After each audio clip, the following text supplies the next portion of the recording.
Class প্রদান করবেন আমাদের সম্মানিত উস্তাদ লামিয়া রাহিমাহুল্লাহ এবং আমাদের এই ক্লাসটি ধারাবাহিকভাবে চলমান থাকবে।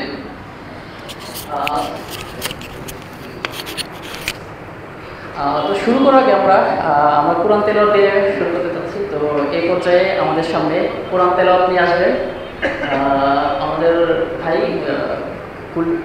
সানাবিয়া সানির ছাত্র আমাদের মাদ্রাসার আব্দুল মুমিন ভাই। তো আমি ভাইকে আহ্বান করবো ভাই সামনে আসে কোরআন তেলাওয়াত। ঠিক আছে, আমাদের নাইম ভাই ইনশাআল্লাহ কোরআন তেলাওয়াত করে শুনবেন আমাদেরকে। আসসালামু আলাইকুম।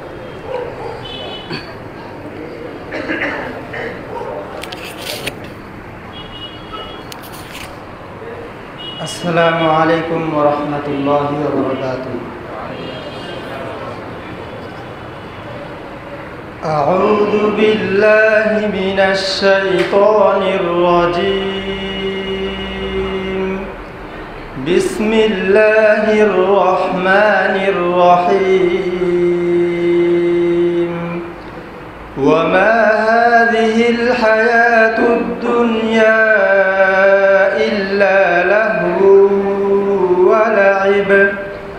وإن الدار الآخرة لهي الحيوان لو كانوا يعلمون فإذا ركبوا في الفلك دعوا الله مخلصين له الدين فلما نجاهم إلى البر إذا هم يشركون ليكفروا بما آتيناهم وليتمتعوا فسوف يعلمون. السلام عليكم ورحمة الله.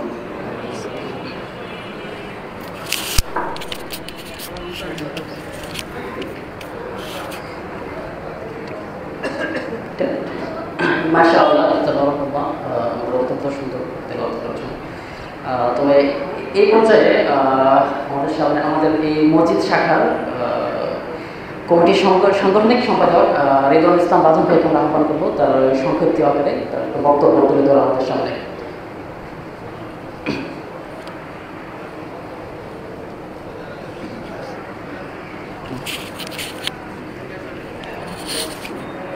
السلام عليكم ورحمة الله وبركاته.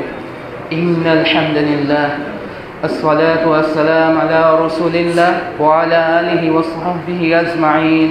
أما بعد فقال الله تعالى إلى آيات أخرى أعوذ بالله من الشيطان الرجيم أن اعبدوا الله ولا تشركوا به شيئا وقال النبي صلى الله عليه وسلم من قال لا إله إلا الله من قلبه دخل الجنة. আলহামদুলিল্লাহ, সর্বপ্রথমে যাবতীয় প্রশংসা একমাত্র আল্লাহর জন্য, যিনি আমাদেরকে সৃষ্টি করেছেন এবং এত মানুষের মধ্যে আমাদেরকে এই বরকতপূর্ণ এই আকীদার দার্সে আমাদেরকে বসার সুযোগ করে দিয়েছেন। আলহামদুলিল্লাহ, অতঃপর সালাত এবং সালাম প্রেরিত হোক রাসূলুল্লাহ সাল্লাল্লাহু আলাইহি ওয়াসাল্লাম। আল্লাহুম্মা সাল্লি আলাইহি আল্লাহুম্মা বারিক আলাইহি।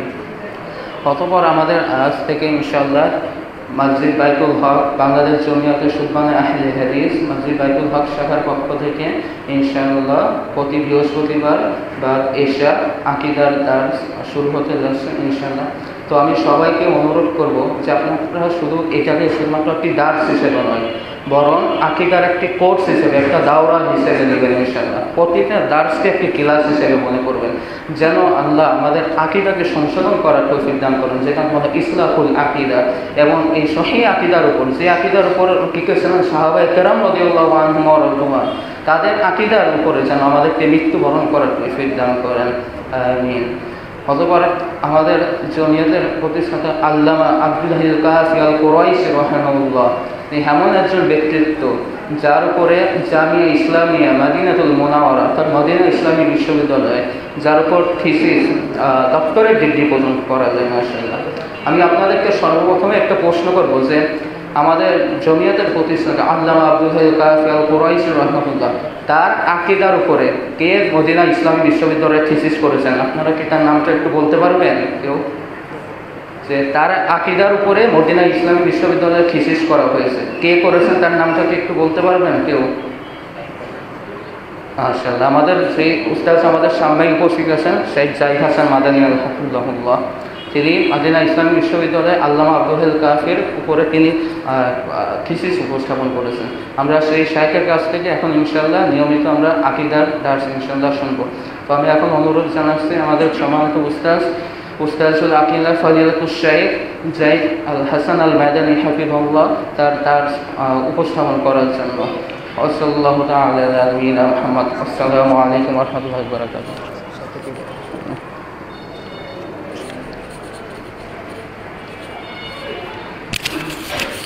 মাশাআল্লাহ।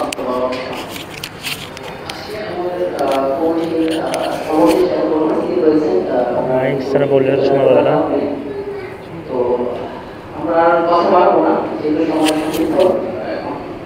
তো আমরা শাইখের কাছে বিনীতভাবে অনুরোধ জানাচ্ছি শাইখের মূল্যবান কাজ গ্রহণ করার জন্য। মাইক থাক, পুরো বিল্ডিংয়ে হচ্ছে।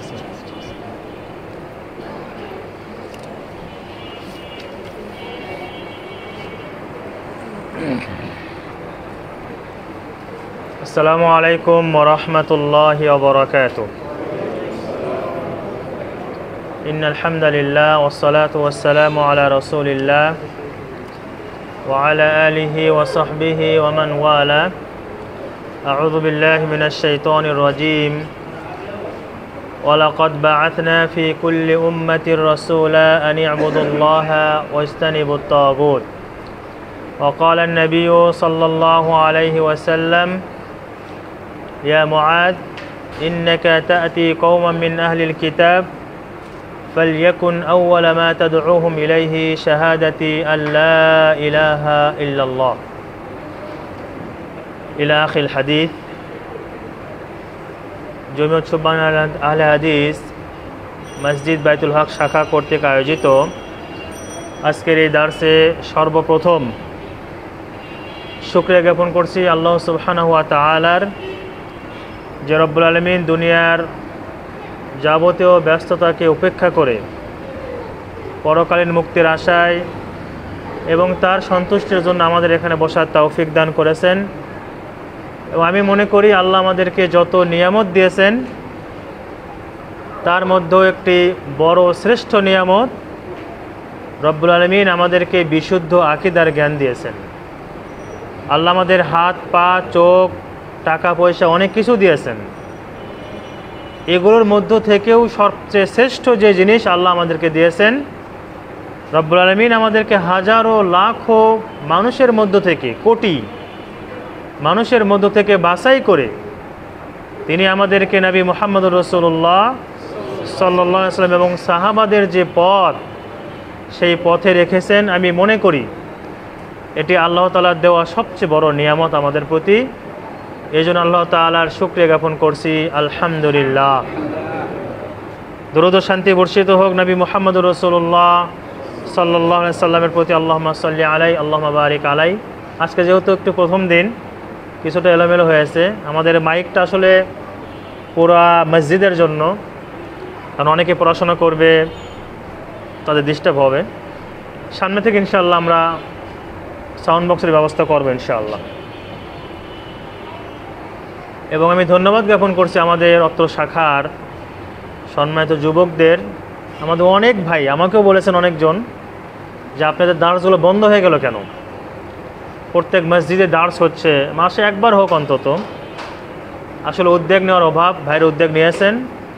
আল্লাহ তাআলা তাদেরকে উত্তম বিনিময় দান করুন দুনিয়া এবং আখিরাতে, আল্লাহুম্মা আমিন। আমরা আল্লাহ চাহে তো ইনশাআল্লাহ যেই বইটি আমি মদিনাতে পড়েছিলাম, এই বইটা মদিনার বই, ওখানে শাইখের কাছ থেকে আমার পড়া, এবং শাইখরা যে আলোচনা করতেন সেখানে আমার লেখা আছে সব বইয়ে। তো আমি চাচ্ছি এই বই থেকে ইনশাআল্লাহ আমাদের আকীদার ধারাবাহিক দার্স হবে ইনশাআল্লাহ। এবং জাযাকুমুল্লাহ। এবং আমরা আল্লাহ চাহে তো ইনশাআল্লাহ এক একজন মদিনা ভার্সিটির ছাত্র হয়ে যাবো ইনশাআল্লাহ, যেহেতু এই বইটা আমি সরাসরি শাইখের কাছ থেকে পড়েছি এবং শেখ আদিল আল জুহানি হাফিজাহুল্লাহ, আমরাও একসাথে পড়বো ইনশাআল্লাহ এখানে। আল্লাহ তাআলা আমাদের সকলকে বিশুদ্ধ আকীদা জ্ঞান নিয়ে কবরে যাওয়ার তৌফিক দান করুন, আল্লাহুম্মা আমিন। এই বইয়ের লেখক শাইখুল ইসলাম মুহাম্মদ বিন আব্দুল ওয়াহাব আন-নাজদি, নাম শুনেছেন আপনারা? আব্দুল ওয়াহাব আন-নাজদি শোনেন নাই? ওই যে আমাদের ওয়াহাবি ওয়াহাবি বলে গালি দেয়, যে ওয়াহাবিদের কালো হাড্ডি বাঁকা, এরা কবর উঁচু দেখতে পারে না, সেটারই লেখক। এই বই হলো ফাতহুল মাজিদ কিতাবুত তাওহীদের ব্যাখ্যা, যার লেখক হলো মুহাম্মদ বিন আব্দুল ওয়াহাব আন-নাজদি রাহিমাহুল্লাহ।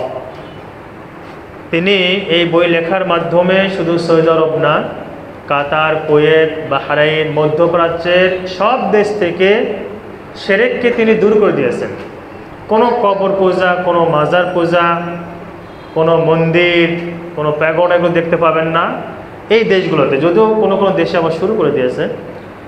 এই বইয়ের মাধ্যমে তিনি যারা কবর পূজা এবং মাজার পূজা করে তাদেরকে মুশরিক সাব্যস্ত করেছেন এবং তাদের সাথে তিনি জিহাদ করেছেন এই বইয়ের মাধ্যমে। এবং তিনি বলেছেন রাসূলের যুগে যারা মুশরিক ছিল তাদের চেয়েও বর্তমান যুগের মুশরিকরা মারাত্মক বেশি, যেটা আল্লাহ তাআলার কোরআনেরও কথা, ফাইদা রকিবু ফিল ফুলকি দাউল্লাহ মুখলিসিনা লাহুদ্দিন। এই মুশরিকরা যখন বিপদে পড়ে তখন তারা একমাত্র আল্লাহকে ডাকতো, আর সুখের সময় তারা এবার মূর্তি পূজা করত। আর আমাদের দেশের মুশরিকরা এদের বিপদ যত বেশি তত বেশি বাবার কাছে যায়, তত বেশি মাজারপন্থী হয়, তত বেশি মুশরিক হয়।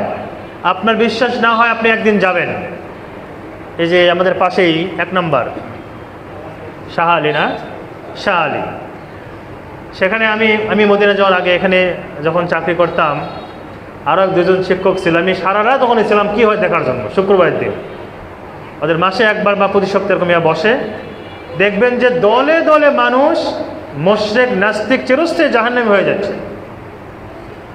এজন্য এই বই অত্যন্ত গুরুত্বপূর্ণ একটি বই। আমরা ইনশাআল্লাহ আমাদের ভাই যেটি বলেছেন ক্লাস ভিত্তিক আমরা আলোচনা করবো, যেভাবে ক্লাস আমরা পড়ি সেইভাবে আলোচনা করবো ইনশাআল্লাহ। আল্লাহ তাআলা আমাদের সকলকে সঠিক কথাগুলো বলার এবং আমল করার তৌফিক দান করুন। এবং মনে রাখবেন লা ইলাহা ইল্লাল্লাহ এর পার্ট কয়টি, অংশ কয়টি? 2টি। লা ইলাহা ইল্লাল্লাহ, আগে আপনাকে যাবতীয় মুশরিকদের থেকে সম্পর্ক ছেদ ঘোষণা করতে হবে। যে মুশরিক যে চরম পর্যায়ের কুফরি বেদাতিতে লিপ্ত তার সাথে আমার সম্পর্ক থাকতে পারে না, এই কথা অন্তত বিশ্বাস করতে হবে। এই কথা বিশ্বাস করতে হবে যে ধর্ম নিরপেক্ষতাবাদ কুফরি মানতে হবে। এই কথা বিশ্বাস করতে হবে জাতীয়তাবাদ কুফরি মানতে হবে। এই কথাও বিশ্বাস করতে হবে গণতন্ত্র কুফরি, এগুলো মানতে হবে। এগুলো অন্তর থেকে বিশ্বাস না করা পর্যন্ত লা ইলাহা যাবতীয় বাতিলকে অস্বীকার করা এটি আপনি করতে পারেন নাই। প্রথমে কিন্তু যাবতীয় বাতিলকে অস্বীকার করতে হবে। এটা আল্লাহ তাআলা কোরআনে বলেছেন ফামাই ইয়াকফুর বিত-তাগুত ওয়া ইউমিন বিল্লাহ, যে ব্যক্তি তাগুতকে অস্বীকার করে। আমাদের দেশে তাগুতের ব্যাখ্যা দেওয়া হয় সরকার তাগুত, ওই একটা ব্যাখ্যা আমরা শুনছি, আজকে আমরা আলোচনা করবো ইনশাআল্লাহ। হয়তো আজকে হবে না, সামনে ক্লাসে হবে। তাগুত কি? আপনাকে তাগুত বর্জন করতে হবে, এরপরে আপনার আল্লাহর প্রতি বিশ্বাস আনতে হবে সাথে সাথে। কিন্তু আল্লাহর প্রতিও বিশ্বাস আছে, আপনি 5 ওয়াক্ত সালাত পড়েন, সুদ ঘুষ সব কিছু আপনার চলছে, সাথে সাথে এই যে আমাদের আপনার কুফরি যে জিনিসগুলো চলছে, শুধু মাজার পূজা বলছি না, আল্লাহর জায়গায় অন্যকে বসানো হুকুমের ক্ষেত্রে নবী মুহাম্মদ রাসূলুল্লাহ সাল্লাল্লাহু আলাইহি ওয়াসাল্লাম যে দিন দিয়েছেন তার চেয়ে পরিপূর্ণ জীবন বিধান মনে করা গণতন্ত্রকে বা সমাজতন্ত্রকে বা পুঁজিবাদকে, রসমালিয়াকে বা আপনার জাতীয়তাবাদকে, ধর্মনিরপেক্ষবাদকে, এগুলো সব হলো কুফরি মতবাদ। এগুলো থেকে সম্পর্ক ছেদ না করা পর্যন্ত আপনি পরিপূর্ণ ঈমানদার হতে পারেন নাই, যতই আপনি কোটিবার বলেন আমি আহলে হাদিস।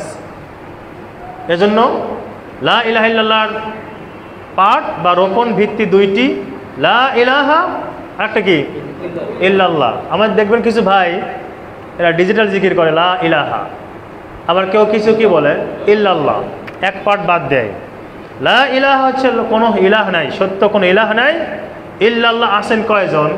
একজন, তিনি আল্লাহ। অর্থ এইভাবে করতে হবে। এজন্য পুরো কালেমা লা ইলাহা ইল্লাল্লাহ জিকির যদি করতে হয়, পুরো কালেমা বলবেন। অর্ধেক জিকির করলে হয় আপনি নাস্তিক, না হলে আপনি মুশরিক। যদি বলেন লা ইলাহা জিকির করেন, আপনি নাস্তিক, যে কোনো ইলাহ নেই, কোনো আল্লাহ নেই, কোনো মাহবুব নেই, আপনি নাস্তিক। আর যদি বলেন ইল্লাল্লাহ, আল্লাহ আছেন মানে আরও অনেকেই আছে, আপনি মুশরিক। এই জন্য জিকির করতে হলে পুরোটুক বলবেন লা ইলাহা ইল্লাল্লাহ। খাতা কলম আনলে ভালো হতো। আমরা আজকে শিখবো ইনশাআল্লাহ, যেহেতু ভূমিকা ক্লাস। নাম শুনেছেন কি তাওহীদ? নাম শোনেন নাই? তাওহীদ অর্থ কি? আচ্ছা, ওই বাদ নিয়ে হচ্ছে সমস্যা আছে। আচ্ছা, তাওহীদ কত প্রকার আমাদের নিকট বলেন তো? 3 প্রকার। তাওহীদ রুবুবিয়্যা, উলুহিয়্যা, আসমা ও সিফাত। এগুলো কথার কথা নয়। এই তাওহীদ আমাদের কাছে 3 প্রকার, এবং এই 3 প্রকারের মধ্যে সবচেয়ে গুরুত্বপূর্ণ প্রকার কোনটি আমাদের নিকট? তাওহীদ উলুহিয়্যা। যে জন্য আল্লাহ তাআলা যুগে যুগে নবী এবং রাসূল পাঠিয়েছেন। কারণ তাওহীদ রুবুবিয়্যা, সৃষ্টিকর্তা আল্লাহ, রিজিকদাতা আল্লাহ, আমার স্রষ্টা আল্লাহ, আমার জীবনদাতা আল্লাহ, আমার মৃত্যুদাতা আল্লাহ, এই বিশ্বাস মক্কার মুশরিকদেরও ছিল। আবার বোঝেন, তাওহীদ রুবুবিয়্যা, আমার রবকে আল্লাহ, এই বিশ্বাস মক্কার মুশরিকদের ছিল। আল্লাহ বলেছেন আউযু বিল্লাহি মিনাশ শাইতানির রাজিম, ওয়ালা ইন সাআলতাহুম মান খালাকাস সামাওয়াতি ওয়াল আরদা লা ইয়াকুলুন্নাল্লাহ। হে রাসূল, যদি মক্কার মুশরিকদের আপনি জিজ্ঞাসা করেন আসমান এবং জমিনের স্রষ্টাকে, এই মক্কার মুশরিকরা বলবে আল্লাহ। এই বিশ্বাস তাদের ছিল। অন্য আয়াতে আল্লাহ বলেছেন কুল মান ইয়ারযুকুকুম মিনাস সামাই ওয়াল আরদ আম্মান ইয়ামলিকুস সামা ওয়াল আরদ ওয়া মান ইউখরিজুল হাইয়্যা মিনাল মাইয়িত ওয়া মান ইউখরিজুল মাইয়িতা মিনাল হাইয়্য ওয়া মান ইউদাব্বিরুল আমরা ফাসায়াকুলুনা আল্লাহ। হে রাসূল, যে মক্কার মুশরিকদের জিজ্ঞাসা করেন জীবন দেয় কে, মৃত্যু দেয় কে, রিজিক দেয় কে, পৃথিবী পরিচালনা করে কে, এই মক্কার মুশরিকরা বলবে কি আল্লাহ। ঝামেলা ছিল কি? আল্লাহকে পাইতে হলে আমার মাধ্যম লাগবে। এটাই হলো শিরক। আমরা আলোচনা করবো ইনশাআল্লাহ। এটাই হলো শিরক। তা আমাদের নিকট তাওহীদ 3 প্রকার, কিন্তু গুরুত্বপূর্ণ তাওহীদ কোনটি? তাওহীদে উলুহিয়্যা। তাওহীদে উলুহিয়্যা অর্থাৎ একমাত্র ইলাহ কাকে মানা, এবং আমার যাবতীয় ইবাদত পাওয়ার একমাত্র হকদারকে। আচ্ছা, এবং মনে রাখবেন অন্যদের সাথে আমাদের যে পার্থক্য আছে, এটির মূল পার্থক্য আকীদাগত পার্থক্য। এই জিনিসটা ভাইদেরকে আমরা বোঝাতে পারি না। আমরা মনে করি যে অন্যরা জোরে আমিন বলেন, আস্তামিন বলে, আরও যে কাজগুলো করে সেগুলো হাদিস বিরোধী, বা তাদের হাদিসগুলো দুর্বল হাদিস। কিন্তু এটা আপনার মূল পার্থক্য নয়। তাদের সাথে আমাদের মূল পার্থক্য আকীদাগত পার্থক্য। যেখানে আমরা বলেছি তাওহীদ কয় প্রকার? কয় প্রকার বলেছি? 3 প্রকার। এই তাওহীদ আবার সুফিদের নিকটও 3 প্রকার। যারা কবরে যায়, মাজারে যায়, আপনারা অনেকেই নাম শুনেছেন। এই সুফি বাজার বিশ্বাসী, তাদের কাছেও তাওহীদ 3 প্রকার। প্রথম প্রকার তাওহীদে আম্মা, অর্থাৎ লা ইলাহা ইল্লাল্লাহ, জনসাধারণের তাওহীদ, সবাই এটি বলবে লা ইলাহা ইল্লাল্লাহ। 2 নম্বর তাওহীদ তাওহীদে খাসা, এটা মুরিদদের তাওহীদ, যারা কোনো পীরের মুরিদ হয়েছে তারা বলবে ইল্লাল্লাহ। 3 নম্বর তাওহীদ সুফিদের নিকট তাওহীদে খাসাতুল খাসা, বিশেষ তাওহীদ পীর সাহেবরা বলবে, সেটা হচ্ছে হু হু করা। তাহলে তাদের নিকট তাওহীদ কয় প্রকার? 3 প্রকার। তারা মানুষকে 3টা স্তরে বিন্যাস করেছে, এবং তারা বলে নবী রাসূলদের তাওহীদ হলো সাধারণ তাওহীদ, এর কোনো দাম নেই। সবচেয়ে মূল তাওহীদ যা রয়েছে আমাদের পীরদের নিকট। এজন্য পীররা লা ইলাহা ইল্লাল্লাহ কোনো সময় পড়ে না। কি পড়ে? হু বলে সময় নেই, লা ইলাহা কখন পড়বে। তাহলে তাওহীদ নিয়ে তাদের সাথে আমাদের পার্থক্য মূল। এবং নবী মুহাম্মদুর রাসূলুল্লাহ সাল্লাল্লাহু আলাইহি সাল্লাম তার 23 বছরের নবুয়তের জিন্দেগিতে তিনি 13 বছর কি শিক্ষা দিয়েছেন? তাওহীদ। আকিদা শিক্ষা দিয়েছেন, এত গুরুত্বপূর্ণ। মদিনায় এসে কি আকিদাকে ভুলে গিয়েছিলেন? না, অন্য বিধানগুলোর সাথে আকিদাও ছিল। আর আমাদের দেশে মনে হয় যে আকিদা এটা কি, এটা সবই তো জানি আমরা, আল্লাহ এক, নবী সাল্লাল্লাহু আলাইহি ওয়াসাল্লাম মাটির তৈরি, শেষ। এখনও মসজিদে নববীতে শেখ আব্দুর রাজ্জাক আল বদর, শেখ আব্দুল মোহসেন আব্বাদ, বড় বড় শায়েখরা এই কিতাবুত তাওহীদের দার্স দেয়। এবং ইব্রাহিম আলাইহিস সালাম তিনি বলেছিলেন, ওয়াজনুবনি ওয়া বানিয়া আন না'বুদাল আসনাম, হে আল্লাহ আপনি আমাকে এবং আমার সন্তানদের মূর্তি পূজা থেকে বাঁচান। এই আয়াত থেকে আলেমগণ বলেছেন, যখন ইব্রাহিম আলাইহিস সালাম তিনি নিজের উপরে শিরকের ভয় করেছেন, ফামাই ইয়ামানু বা'দা ইব্রাহিম, তাহলে ইব্রাহিম আলাইহিস সালামের পরে এমন কেউ কি আছে যে আমার দ্বারা শিরক হবেই না এই কথা বলতে পারে? কেউ নাই। এজন্য আকীদার দার্সগুলো যেখানেই হোক বসবেন এবং শুনবেন। আপনি সফল যদি আপনার মৃত্যু তাওহীদের উপর হয়, আপনি সফল যদি আপনার মৃত্যু বিশুদ্ধ আকীদার উপর হয়। এজন্য বিশুদ্ধ আকীদা পেতে হলে অন্তরকে ওই আকীদার জন্য জায়গা দিতে হবে। দার্সগুলো অনেক কঠিন হয়, খুতবা দেওয়া খুব সহজ, কিন্তু দার্স কঠিন হয়। দার্সের কথাগুলো সবাই নিতে পারে না।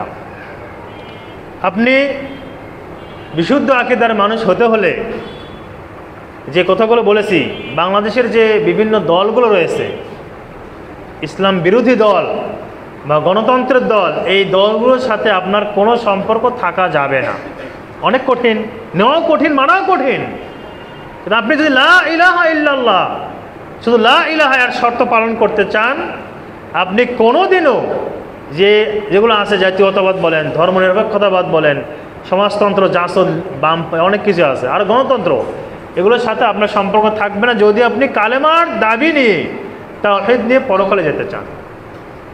আমাদের উদ্দেশ্য, আমরা তো মদিনাতে পড়েছি আলহামদুলিল্লাহ, সেখানে আমাদের পড়া আছে যে পুঁজিবাদ, রসুমালিয়া, কুফুরি। সেখানে আমাদের পড়া আছে শুইয়া, সমাজতন্ত্রবাদ, কুফুরি। আমাদের পড়া হয়েছে লাদিনিয়া, ধর্ম নিরপেক্ষতাবাদ, কুফুরি। আমাদের পড়ানো হয়েছে কওমিয়া, জাতীয়তাবাদ, কুফুরি। আমাদের পড়ানো হয়েছে ডেমোক্রেটিয়া, গণতন্ত্র, কুফুরি। সবগুলোই নেই, এখানে এসে নেওয়া যায় না। বুঝছেন, একটা ভোট দিলে কী ঝামেলা, দেই একটা। আপনি বুঝতেই পারেন না যে আমি আল্লাহ বিরোধী কাজ এখানে করছি। রাষ্ট্র হওয়ার, রাষ্ট্রের শাসক হওয়ার পুরো বিধান ইসলামে আছে না নাই? নাকি নতুন আপনাকে কিছু বানাইতে হবে এখন? আপনি সেটি পছন্দ না হয় যখন নতুন কিছু পছন্দ করবেন যেটি কুফুরি, যেটি কোনো কবিরা গুনাহ নয়, কবিরা গুনার চেয়েও মারাত্মক কুফুরি গুনাহ, তাহলে বোঝা যাবে আপনি লা ইলাহা ইল্লাল্লাহ দাবি পালন করতে পারেন নাই। এজন্যই সম্মানিত ভাইয়েরা, আমাদের উদাত্ত আহ্বান থাকবে একটু চেষ্টা করা যে আমার মৃত্যু যেন তাওহীদের উপর হয়। আপনি সফল যদি আপনার মৃত্যু বিশুদ্ধ আকীদার উপর হয়। তাওহীদ আমরা বলেছি, তাওহীদ আমাদের নিকট কয় প্রকার? 3 প্রকার। সুফিদের নিকট কয় প্রকার? মিল আছে না পার্থক্য আছে? পার্থক্য আছে। আমরা আজকে বেশিক্ষণ দার্স করবো না ইনশাল্লাহ, সময় বেশি হয়ে গেছে। আপনাদের অবস্থা দেখতেছি, যদি কেউ প্রশ্ন করতে চান, কাগজ কলম নাই তো কীভাবে প্রশ্ন করবেন? আচ্ছা, কাগজ কলম নয় আছে, লিখে প্রশ্ন করবেন। সর্বশেষ আপনার কি নাম শুনেছেন? মুতাজিলা, মতিয়ার রহমান, ডাক্তার মতিয়ার রহমান, QRF।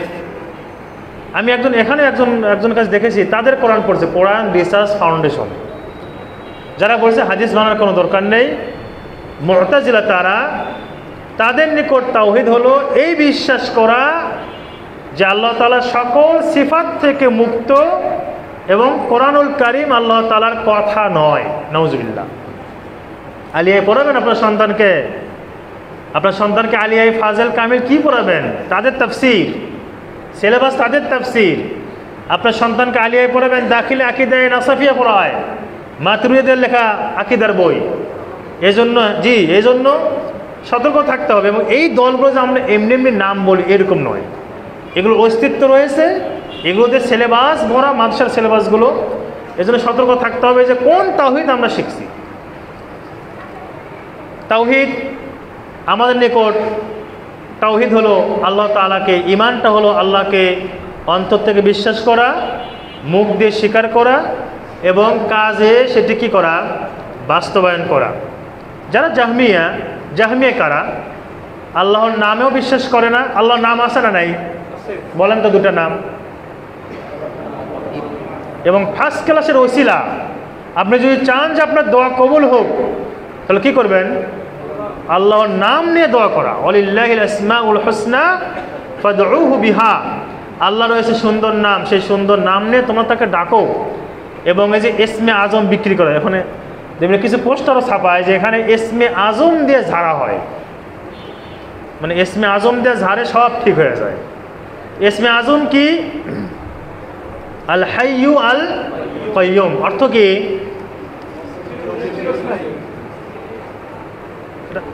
চিরঞ্জীব, চিরস্থায়ী। আমাদের এই তাফসীরের কিতাবগুলো এই কাজটাই করছে। আল হাইয়ু আল কাইয়ুম, চিরঞ্জীব চিরস্থায়ী এই অর্থ করেছে। যে অর্থ হচ্ছে আল হাইয়ু, কাইয়ুমের অর্থ কোথায়? সব তাফসীরগুলো কাজ করেছে, দুই একটা বাদ দিয়ে। এবং ইমাম বুখারী রাহিমাহুল্লাহ তিনি অধ্যায় নিয়ে এসেছেন আল কাইয়ুম, আল কাইয়ুম আলা গায়রিহি। তিনি হলেন কাইয়ুম, হচ্ছে যিনি সব কিছু নিয়ন্ত্রক, পরিচালক, তত্ত্বাবধায়ক। তিনি হলেন কাইয়ুম। এই অর্থ আমাদের তাফসীরগুলো নিয়ে আসে নাই। এজন্য জাহমিয়ারা আল্লাহর নামকে অস্বীকার করে, গুণকে অস্বীকার করে। আমরা আল্লাহর নামকে স্বীকার করি, গুণকে স্বীকার করি। এবং শাইখুল ইসলাম ইবনে তাইমিয়া রাহিমাহুল্লাহ তিনি বলেছেন, দুইটা দল ইসলামের যে 72 কাতার হবে, মোট কাতার হবে কয়টি? 73টি। একটি তো কোথায় যাবে? জান্নাতে। আল্লাহ যেন আমাদেরকে তাদের অন্তর্ভুক্ত করেন, আল্লাহুম্মা আমিন। বাকি 72 কাতার যাবে জাহান্নামে। শাইখুল ইসলাম ইবনে তাইমিয়া বলেছেন, জাহমিয়া এবং শিয়া রাফেজা এরা হলো এই 72 কাতারের বাইরে।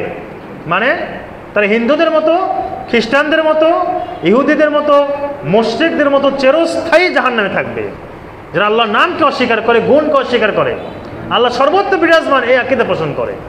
জাহমিয়া যে 72 কাতার জাহান্নামে যাবে, এটা বড় আলোচনার বিষয়। তারা কেউ জাহান্নামে চিরস্থায়ী হবে না, এটা বেদাতি সব।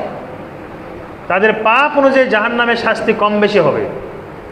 আর এই 72 কাতারের বাইরে যারা থাকবে তারা চিরস্থায়ী কী হবে? জাহান্নামে হবে, যাদের ভিতর জাহমিয়া থাকবে এবং শিয়া রাফেজারা থাকবে।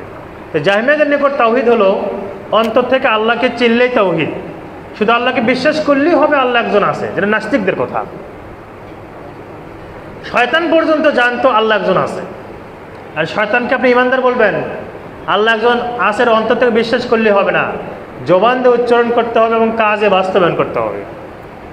এজন্য অন্যদের সাথে এই কথাটা মোটা দাগে মনে রাখবেন, অন্যদের সাথে আমাদের মূল পার্থক্য কি? কত? আকীদাগত। আমরা আস্তে আস্তে আলোচনা করবো ইনশাআল্লাহ। মূল পার্থক্য আকীদাগত। তার মধ্যে ছোট্ট একটি বলে রাখি আজকে, সহিহ বুখারীর হাদিস। নবী মুহাম্মদ রাসূলুল্লাহ সাল্লাল্লাহু আলাইহি ওয়াসাল্লাম বলেছেন, দেখেন ওরা কি শিখায় ওদের, যে আল্লাহ তাআলা প্রত্যেক রাতের শেষ ভাগে দুনিয়ার আসমানে নেমে আসেন, এসে বলেন, কে আসো গুনাহগার, আমার কাছে চাও, আমি ক্ষমা করব। কে আসো বস্ত্রহীন, অন্নহীন, আমার কাছে চাও, আমি তোমার বস্ত্র, অন্ন সব কিছু দান করবো। এভাবে ফজর পর্যন্ত বলতেই থাকেন। হাদিস সহিহ বুখারীর। এই হাদিসের ব্যাখ্যায় হানাফিরা এরা বলছে যে আল্লাহ নামে না, ফেরেশতা নামে। নাউজুবিল্লাহ, দরকার না? দরকার না। কে নামে? ফেরেশতা নামে। কারণ তারা আল্লাহ তাআলার নামাকে তারা অস্বীকার করে, যে আল্লাহ তাআলা নামেন না। নুজুল এই সিফাতকে অস্বীকার করে, আল্লাহ নামেন না। তাদের বিশ্বাস আল্লাহ সর্বত্র বিরাজমান, আল্লাহর নামার দরকার নাই। হাদিসে এসেছে আল্লাহ সুবহানাহু ওয়া তাআলা বলেন, ইয়ানজিলু রাব্বুনা, আমাদের রব নামে। ওরা বলছে না, আমাদের রব নামে না। তো কে নামে? ফেরেশতা নামে। বলেন তো ফেরেশতার এই ক্ষমতা আছে এই কথা বলবে, কে আসো গুনাহগার, আমার কাছে আমি ক্ষমা করব? কে আসো অভাবী, আমার কাছে আমি অভাব পূর্ণ করব? এইভাবে অনেক উদাহরণ আসবে। তারা হাদিসগুলোকে এভাবে অস্বীকার করে এবং তারা আকীদার বিষয়গুলোকে গৌণ মনে করে। তারা বেশি আমলের দিকে তাদের ছাত্রদেরকে, তাদের মানুষকে বলে আমল করতে হবে, কিন্তু মূল হচ্ছে আকীদা, এই কথা তার ভুলে যায়। এজন্য এটা মোটা থেকে মনে রাখবেন, অন্যদের সাথে আমাদের পার্থক্য আকীদাগত, আমলগত কিছু থাকলেও সেটি বড় বিষয় নয়। বড় বিষয় তাদের সাথে আমাদের পার্থক্য কী কথা বললাম? আকীদাগত। আজকে যে জিনিসগুলো আমরা শিখেছি ইনশাআল্লাহ, তাওহীদ কয় প্রকার? 3 প্রকার। বিস্তারিত আলোচনা করবো সামনে ইনশাআল্লাহ। আমাদের নিকট যারা সুফিবাদে বিশ্বাসী তাদের নিকট তাওহীদ কত প্রকার? 3 প্রকার। তাদের তাওহীদের সাথে আমাদের তাওহীদ কি নেই, মিল নেই। এরপর শিখেছি মুহাম্মদ বিন আব্দুল ওয়াহাব রাহিমাহুল্লাহ। একটি কথা বলা দরকার ছিল এখানে, নাজদি বলেছিলাম, এটা বলে শেষ করছি। নাজদি, আপনারা শুনেছেন নাজদি, এই আলোচনা করতে সময় লাগবে, আমি আর 5টা মিনিট নিচ্ছি শুধু। সেটি হলো আমাদের দেশের বক্তা আছে, নাচ গান ড্যান্স সব কিছুই করে, মুরিদদেরকে নিয়ে বক্তব্য দেয়, নাচানাচি সব কিছুই করে।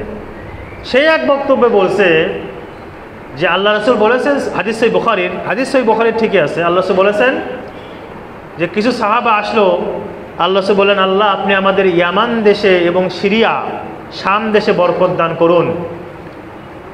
তো কিছু সাহাবী বলছে, আল্লাহ রাসূল একটু দোয়া করুন আমাদের নাজদের জন্য, নাজদ যেন আল্লাহ তাআলা নাজদে বরকত দান করেন। আল্লাহ রাসূল বললেন, হুনাকা জালাজিল ওয়া মিনহা তাতলু কাউন শায়াতিন। আল্লাহ রাসূল বললেন যে না, এরকম দোয়া করা যাবে না, সেখানে ভূমিকম্প হবে, আর এই নাজদ এলাকা থেকে শয়তানের শিং বের হবে, মানে ফিতনা আসবে। উনি বলছেন, আমার নামের আগে আল্লামা লাগায়, উনি বলছেন যে নাজদ এরা সৌদি আরবের নাজদ, আর মুহাম্মদ বিন আব্দুল ওয়াহাব নাজদি, তার বাড়ি যেহেতু নাজদে, সৌদি আরবের নাজদে, আর নাজদের জন্য আল্লাহ রাসূল বদদোয়া করেছেন যে শয়তানের শিং বের হবে সেখান থেকে। অতএব এই মুহাম্মদ বিন আব্দুল ওয়াহাব এ হলো রাসূলের বদদোয়ার সন্তান এবং ওই এলাকার সন্তান যেখান থেকে শয়তান বের হবে, মানে ফিতনা বের হবে। এই আলোচনা শুনেছেন কিনা? আপনাদের উত্তরে বলবেন সেটি হলো নাজদ কয়েক অঞ্চলে রয়েছে। নবী মুহাম্মদুর রাসূলুল্লাহ সাল্লাল্লাহু আলাইহি সাল্লাম যেই নাজদ থেকে বলেছেন শয়তানের শিং বের হবে, ফিতনা ছড়াবে, সেটি হলো ইরাকের নাজদ। কোন দেশের নাজদ বললাম? এখন বলতে পারেন শাইখকে ব্যাখ্যা আপনি মন মতো করলে তো হবে না। হ্যাঁ, সেটাও জানি যে আপনার মনে প্রশ্ন আছে। হাদিস সহিহ বুখারীর যেখানে আসছে যে শয়তানের শিং বের হবে নাজদ থেকে, সেটার জন্য আমি ভালো দোয়া করতে পারছি না, ওই হাদিসের ব্যাখ্যায় সাহাবী আব্দুল্লাহ বিন ওমর, কার নাম বলেছি? সাহাবী আব্দুল্লাহ বিন ওমর, তিনি বলেছেন ও আশারা ইলাল মাশরিক ইলাল ইরাক, এই কথা বলে নবী সাল্লাল্লাহু আলাইহি সাল্লাম ইরাকের দিকে, পূর্ব দিকে তিনি ইশারা করেছেন। তো হাদিসের ব্যাখ্যা আপনার মন মতো করবেন না সাহাবীর ব্যাখ্যা নেবেন? সাহাবীর ব্যাখ্যা নেবেন। এটা আব্দুল্লাহ বিন ওমর কোন সাহাবী? তিনি বলছেন একদিন যে সবাই স্বপ্ন দেখে, আমি স্বপ্ন দেখি না।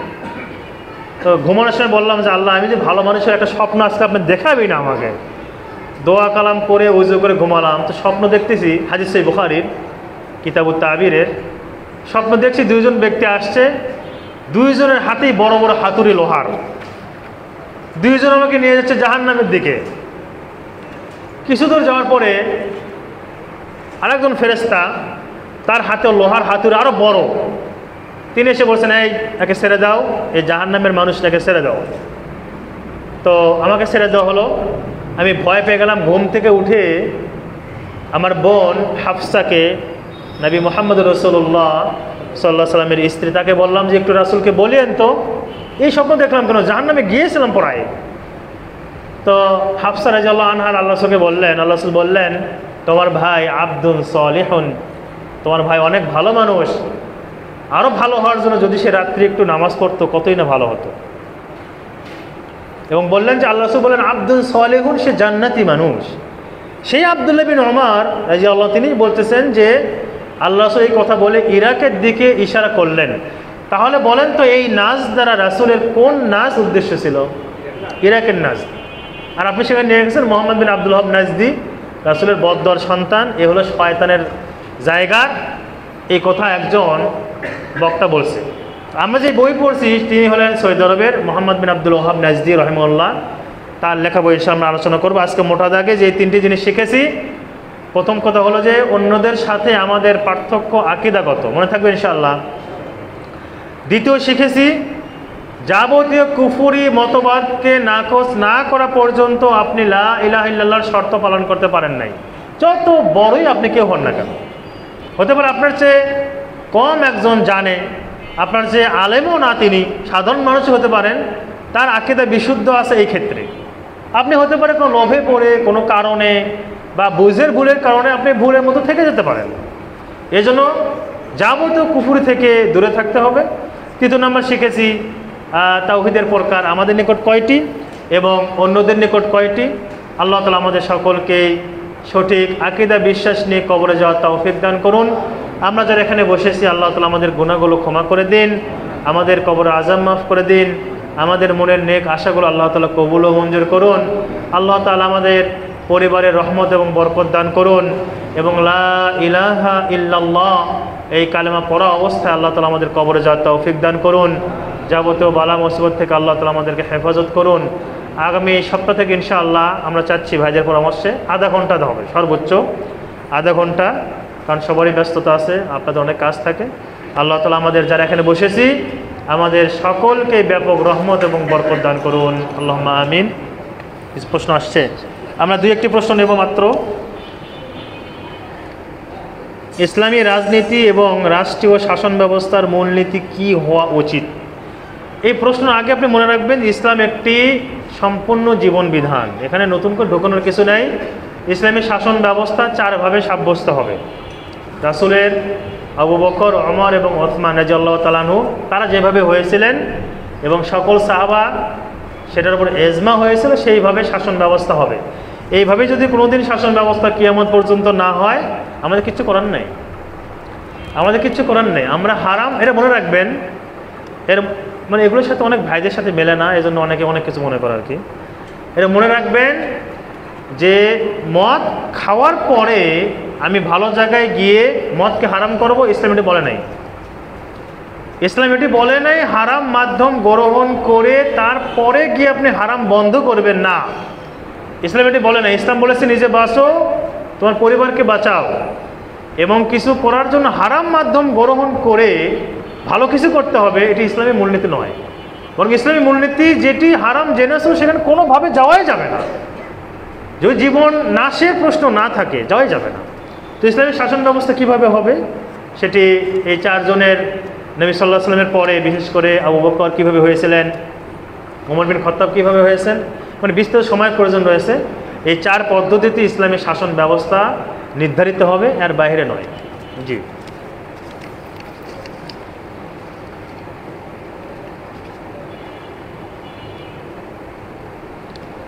আসসালামু আলাইকুম রহমতুল্লাহ। হ্যাঁ, প্রশ্ন করেছেন ভাই, ইমানের পরে সবচেয়ে গুরুত্বপূর্ণ ভিত্তি হলো তাওহীদ।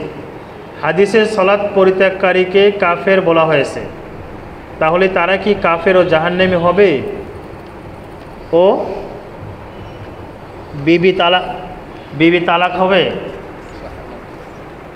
হ্যাঁ, বিষয়টা হলো মানে এখানে যখন আমরা কথা বলছি তো এটা আমরা মনে করি যে আল্লাহ আমাদের কথাগুলো শুনছেন এবং ফেরেশতা লিপিবদ্ধ করছেন। আমি আপনাদের সন্তুষ্টির জন্য বা অন্যভাবে সন্তুষ্টির জন্য আমি অন্যভাবে কথা বলতে কোনোভাবেই রাজি না। সেটি হলো যে আমাদের দেশের প্রেক্ষাপটে সালাতকে মনে করা হয় যে পড়লে হয়, না পড়লে গুনাহ টুনা কিছু হয়, পরে হুজুরকে 2 কেজি চাউল দিলে কাফারা হয়ে যায়। এটি বলেও যে 10 বছর নামাজ পড়েন না, কী করতে হবে? বলছে বছর হিসাব করে চাউল দেন, 6 মণ করে চাউল দেন, বছরে 6 মণ বা 12 মণও বলে কোনো কেউ যে চাউলগুলো হয় আপনি মসজিদ মাসে দিয়ে দিলে আগে যে 6 বছর নামাজ পড়েন সব মাপ, এগুলো বলা হয়। কিন্তু সৌদি আরবের যে আলেমরা রয়েছেন, আমি সৌদি আরবের কথা কেন বারবার বলি, অনেক হয়তো বিরক্ত হন। ইমাম বুখারী রাহিমাহুল্লাহ অধ্যায় নিয়ে এসেছেন, আমি ইনশাআল্লাহ সামনে সহ নিয়ে আসবো নাম্বার সহ। তিনি বলেছেন বাবু হুজ্জাতু ইমামু হারামাইন, এভাবে অধ্যায় নিয়ে এসেছেন যে মক্কা মদিনার যারা আলেম তাদের কথাটা হলো হুজ্জা, দলিল। ইমাম বুখারী অধ্যায় নিয়ে এসেছেন, সেখানে অনেকগুলো হাদিসও নিয়ে এসেছেন এবং ফিতনা তারা আগে বোঝে। আমার দেশে আপনারা শুনেছেন IS নাম শুনেছেন? কে এটা? হ্যাঁ, একটা বের হয়েছিল না জঙ্গি সংগঠন। আমাদের দেশের কিছু কিছু আলেমরাও ফতোয়া দিয়েছে যে এটা ইমাম মাহাদির দল। হ্যাঁ, মানে সালাফি আলেমদের কথা বলছে যে ইমাম মাহাদির দল, এরা যুদ্ধ করতেছে ইরাকে। সৌদি আরবের মদিনার আলেমরা আগে ফতোয়া দিয়েছে, তারা বুঝতে পেরেছে যে না এগুলো জঙ্গি, কারণ ফিতনা তারা আগে বোঝে, তারা ফিতনা আগে বোঝে। তো তাদের ফতোয়া হলো, এবং কোরআন সুন্নাহর কথা আপনি নিজে বলেছেন, সালাত পরিত্যাগকারী কাফের। এখানে একটা মাঝখানে একটা কথা ঢুকে যায় কি, যে অস্বীকার করলে কাফের, অস্বীকার না করলে কাফের না। কি মুসিবতের কথা! অস্বীকার করলে সালাত কেন? আপনি যে দাড়িকে অস্বীকার করেন আপনি কাফের। দাড়ি বলেন যে দাড়ি রাখার দাড়ি রাখার দরকার নেই, দাড়ি না রাখলেও হয়, অস্বীকার করলে আপনি কাফের। অন্য যে কোনো ইসলামী বিষয়কে অস্বীকার করলে কাফের। ওরা ঢুকে দিয়ে সালাত অস্বীকার করলে কাফের হবে, অস্বীকার না করলে কাফের হবে না। ওই জন্য নামাজ পড়ে না কেউ। বিশুদ্ধ মত হলো সালাত ত্যাগকারী কি কাফের, এবং সালাত যদি কেউ কন্টিনিউ ত্যাগ করে তাকে মুসলমানদের কবরস্থানে দাফন করানো যাবে না, এবং তার সাথে তার স্ত্রীকে আলাদা করে দিতে হবে। মুসলিম দেশের শাসক তিনি এটি করবেন, জজ কোর্ট এটি করবে, আলাদা করে দেবে। এটি বিশুদ্ধ ফতুয়া। বাকি এখানে অস্বীকার যে কথাটা নিয়ে আসা হয় এটা ঠিক নয়। সালাত করে যদি নিয়মিত কেউ ত্যাগ করে তাহলে সে কাফের, তার সাথে তার নামাজি স্ত্রী সংসার করা জায়েজ নেই। আল্লাহু আ'লাম।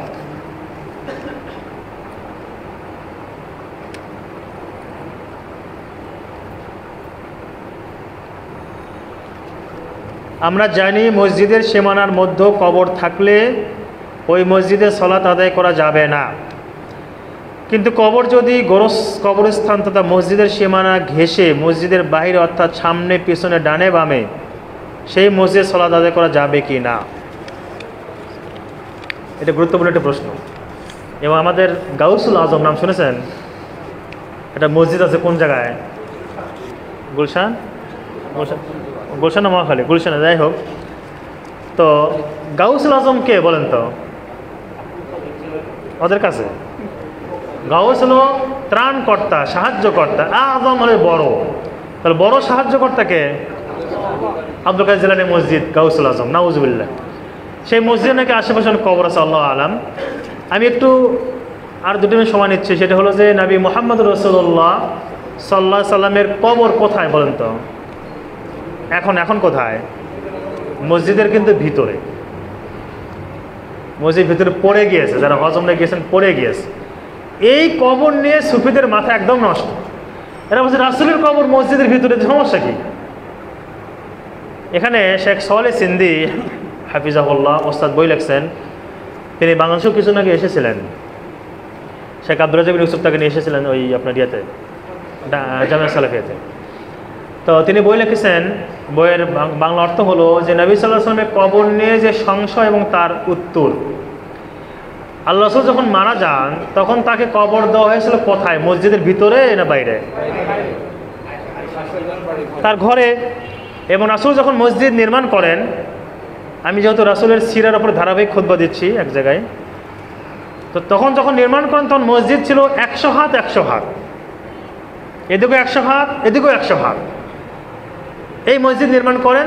তিনি যখন মারা যান তার কবরটা হয় আম্মাজান আয়েশা রাদিয়াল্লাহু তাআলা আনহার ঘরে, মসজিদে নয়। যদি মসজিদে কবর দেওয়া উত্তম হতো তিনি বলে দিতেন না আমার কবরটা মসজিদে দিন, প্রথম কথা। দ্বিতীয় কথা, এই কবরকে যখন মানে মসজিদকে যখন প্রশস্ত করা হয় তখন ইমামদেরকে বলা হয়েছিল আল্লাহ রাসূল যে জায়গায় দাঁড়াইছে সেই জায়গায় দাঁড়ানো যাবে না, আপনাদেরকে সামনে দিই। যারা হজ উমরা করেছেন দেখেছেন সামনে অনেক জায়গা কি খালি, অনেক জায়গা খালি। ইমামের সামনে অনেক জায়গা খালি, কয়েক লক্ষ লোক নামাজ পড়তে পারবে ওখানে। ইমামরা বলছে আপনি কোন দিক বাড়াবেন ও দেখার আমাদের সময় নেই। আল্লাহ রাসূল যেখানে দাঁড়িয়ে নামাজ পড়াচ্ছেন ওই জায়গা স্যার 1 ইঞ্চি নড়ব না আমরা। এখন মুসিবত, আমার দেশে হলে তো ইমামকে থাপ্পড়টা মধ্যে সোজা করতো, অন্তত মক্কা মধ্যে ইমামদের সম্মান অন্যরকম।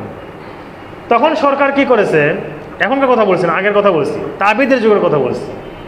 তখন যিনি সাইদ বিন মুসাইয়িব তাবি ছিলেন, ওমর বিন আব্দুল আজিজ সেই সব মদিনার খলিফা ছিলেন, তিনি তখন কি করলেন, ইমামকে তো আর সাইডে দেওয়া যাবে না, ইমামকে কোথায় রাখতে হবে? মাঝখানে।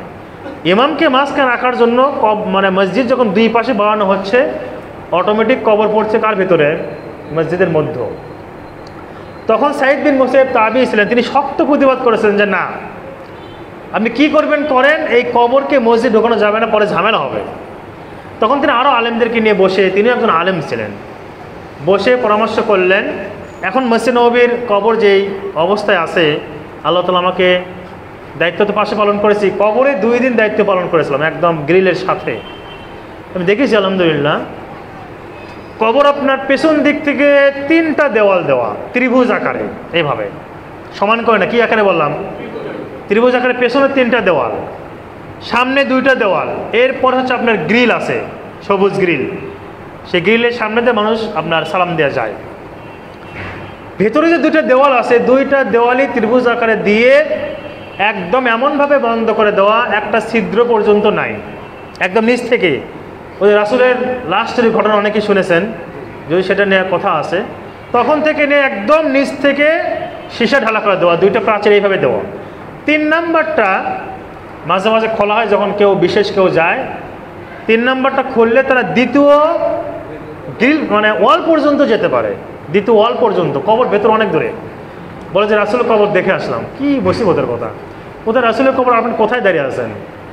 আল্লাহ রাসূলের কবর মসজিদের ভেতরে আল্লাহ রাসূল করেন নাই, করতে বলেন নাই, করা হয়েছে বিভিন্ন কারণে, তারপরেও তাবিদের প্রতিবাদ ছিল, এবং তারপরেও পেছনে যেদিকে নামাজ পড়ে পেছনে 3টা ত্রিভুজ আকারে ওয়াল দিয়ে সেটাকে মসজিদ থেকে আলাদা করা হয়েছে। বুঝতে পেরেছেন? সেই দলিল এখন চলবে না, চলবে রাসূলের কথা। আল্লাহ রাসূল হাদিসে বলেছেন কবরকে মসজিদের মধ্যে দিতে নিষেধ করেছেন। সেটা দূরের পর তিনি গোরস্থানে নামাজও পড়তে কী করেছেন? নিষেধ করেছেন। এখন যদি মসজিদের মধ্যে কবর থাকে তাহলে করণীয় হলো যেটি আগে সেটি থাকবে, যেটি পরে সেটি উঠাতে হবে। যদি আগে কবর থাকে, কবর থাকবে ওটা, মসজিদ ওখান তো অন্য জায়গায় নিয়ে যেতে হবে।